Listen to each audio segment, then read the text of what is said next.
मामला लखनऊ के एक लाइव इवेंट का है।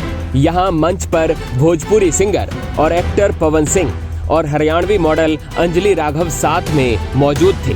इसी दौरान का एक 17 सेकंड का वीडियो सामने आया जिसमें पवन सिंह मंच पर अंजलि राघव की कमर को छूते हुए नजर आ रहे हैं।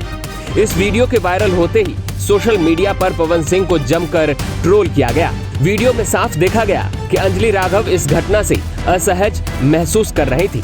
यही वजह थी कि इस मुद्दे ने और ज्यादा तूल पकड़ लिया।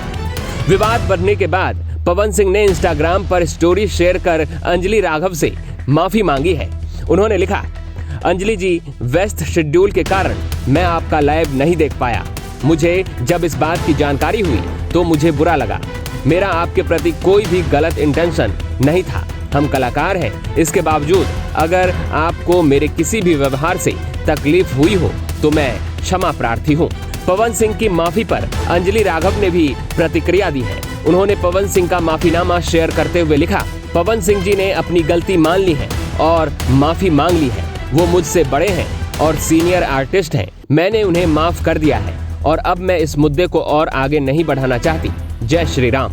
इस विवाद ने अंजलि राघव को गहरा झटका दिया। उन्होंने इंस्टाग्राम पर 2 वीडियो पोस्ट करते हुए साफ कह दिया था कि अब वो भोजपुरी इंडस्ट्री में काम नहीं करेंगी। उन्होंने कहा कि इस घटना से उन्हें बुरा भी लगा, गुस्सा भी आया और रोना भी आया।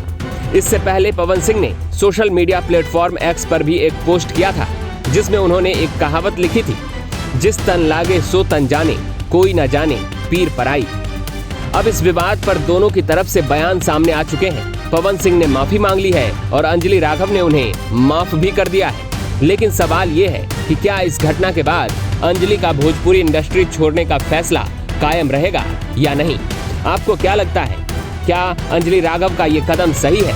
अपनी राय हमें कमेंट बॉक्स में जरूर बताएं। और अंत में अब आप वो वीडियो भी देखें जिसमें अंजलि राघव ने भोजपुरी इंडस्ट्री छोड़ने का फैसला लिया था। राम राम जी, मुझे आप लोगों से बहुत ज़रूरी बात करनी है क्योंकि मैं 2 दिन से बहुत ज़्यादा परेशान हूँ क्योंकि कंटिन्यू मेरे पास डीएम आ रहे हैं कि ये जो लखनऊ वाला इंसिडेंट हुआ, इसमें मैंने कुछ बोला क्यों नहीं, एक्शन क्यों नहीं लिया, थप्पड़ क्यों नहीं मारा।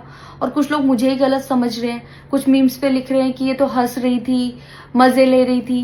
कि पब्लिक में कोई मुझे ऐसे टच करके जाएगा उसमें मुझे खुशी होगी, मुझे मज़े आएंगे। सारी बात ये थी कि जब इनका सॉन्ग के लिए मेरे पास कॉल आया तो मैंने सारी चीज़ें क्लियर कर ली थी कि इसमें ऐसा वैसा कॉस्ट्यूम तो नहीं है, कोई डबल मीनिंग लाइन तो नहीं है और इसमें ऐसा वैसा सीन तो नहीं है। और मैं शूट पर गई, शूट पे सब कुछ नॉर्मल था, मुझे कोई प्रॉब्लम नहीं हुई।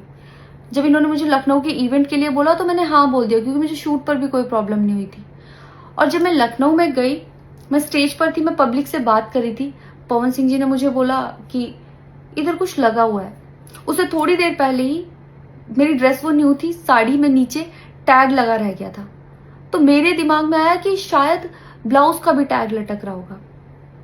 मैं हंसकर उस चीज को दबा रही थी कि अगर मेरा टैग लगा भी है तो वो चीज जिस टाइम मैं पब्लिक से माइक में बात कर रही हूँ उस टाइम ना बोल के साइड में भी बोली जा सकती है, इसलिए मैं उस चीज को उस टाइम पे दबा रही थी। मैंने हंस के टाला, अवॉइड किया और फिर दोबारा बात करने लगी।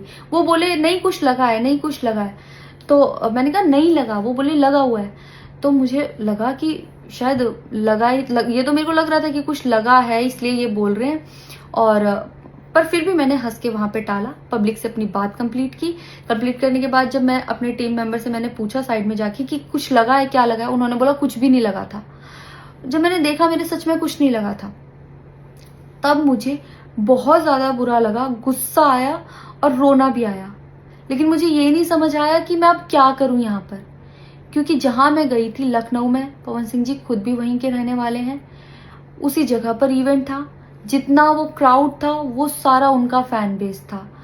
उनको भगवान बोल रहे थे और भक्त बोल बोल के उनके पैरों में गिर रहे थे। वो उनका फैन बेस था, क्राउड था। तो मुझे समझ नहीं आया कि मैं क्या करूं। अगर मैं कुछ भी बोलती तो क्या वो लोग मुझे सपोर्ट करते? मेरे साथ कुल 3-4 बंदे यहाँ से गए थे, तो वहां जितना क्राउड था क्या वो लोग मेरा साथ देता? मैंने सोचा मैं बैक स्टेज जाके बात करूंगी। इतनी देर में थोड़ी देर रील्स बन के अचानक से वो उतर के चले गए बीच में ही इवेंट के। थोड़ी देर मैंने रील बनाई, अनाउंस ये किया गया कि अभी इवेंट दोबारा स्टार्ट होगा। डिनर के लिए अनाउंस कर दिया गया, मैं भी उतर के चली गई और इवेंट वहाँ पे ख़त्म हो चुका था, अनाउंस किया गया था सिर्फ कि दोबारा होगा। नेक्स्ट डे जब मैं घर आई तो मैंने देखा ये बहुत बड़ा मैटर बन चुका था। मैंने उन लोगों से कांटेक्ट करने की कोशिश की, किसी ने मेरा फ़ोन पिक नहीं किया, ना ही उन लोगों ने फ़ोन करके मुझसे हालचाल पूछा कि परेशान हो या कुछ भी, नहीं, कोई हालचाल नहीं लिया। मैं पोस्ट करना चाहती थी, जो लोग लिख रहे थे कि मज़े आए या हंस रही है, मैं रिप्लाई में पोस्ट करना चाहती थी। मेरे को किसी का कॉल आया था कि पवन सिंह की पीआर टीम बहुत स्ट्रांग है और कुछ भी ऐसा वैसा मत लिखना और ना पोस्ट करना, क्योंकि वो लोग अगर कुछ लिखेंगे ना बहुत कुछ उल्टा लिख देंगे तुम्हारे लिए और बहुत कुछ कहेंगे और बहुत बड़ा मैटर बन जाएगा। अभी जितना परेशान हो उससे ज़्यादा परेशान हो जाओगी, तो छोड़ो। मैंने ये सोच के इस चीज़ को अवॉइड किया। मुझे लगा 1-2 दिन में मैटर थोड़ा ठंडा हो जाएगा, कोई बात नहीं। मैंने कहा पर्सनली कभी बात करूँगी इस बारे में इनसे, लेकिन बढ़ता जा रहा है। ऊपर से ना उनकी तरफ से कोई रिप्लाई मिला और मुझे नहीं पता कि ऐसे में मुझे क्या करना चाहिए था और क्या करना चाहिए। आप लोग मुझे बताओ, मुझे ऐसे में क्या करना चाहिए। मैं बिल्कुल भी सपोर्ट नहीं करती कि हाँ ये चीज़ नॉर्मल है या इसको नॉर्मल समझूं।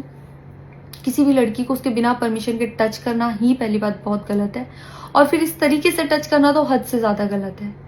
यही सेम चीज़ अगर हरियाणा में हुई होती ना तो मुझे जवाब देने की ज़रूरत नहीं पड़ती, यहाँ की पब्लिक अपने आप जवाब दे देती, यहाँ की ऑडियंस फुल सपोर्ट करती और जवाब देती। लेकिन मैं उनकी जगह पर थी, वो यहाँ पे नहीं थे। इससे मुझे ये लेसन मिला है कि मैं भोजपुरी इंडस्ट्री में अब काम नहीं करूँगी। आर्टिस्ट हूँ तो नई नई चीज़ें ट्राई करने का मन करता है कि ये भी ट्राई करूँ, ये भी ट्राई करूँ, ये भी ट्राई करूँ। कुछ भी अलग सा आता है तो करने का मन करता है कि कुछ अलग होगा, कुछ नया ट्राई करती हूँ। और वो भी पवन सिंह जैसे सीनियर आर्टिस्ट के साथ कोलैबोरेशन थी तो हुआ कि हाँ कर लेती हूँ। होता है, अगर वो भी नहीं होते तब भी अगर कोई मेरे पास मराठी का भी प्रोजेक्ट आता तो मैं सोचती कि हाँ कुछ चेंज होगा, कुछ नया सीखने को मिलेगा, ट्राई करती हूँ। पर ये भोजपुरी में काम करने के मेरे साइड इफ़ेक्ट थे जो मेरे साथ हुए। मैं अपने परिवार में, अपने हरियाणा में खुश हूँ, मुझे नहीं करना काम भोजपुरी में।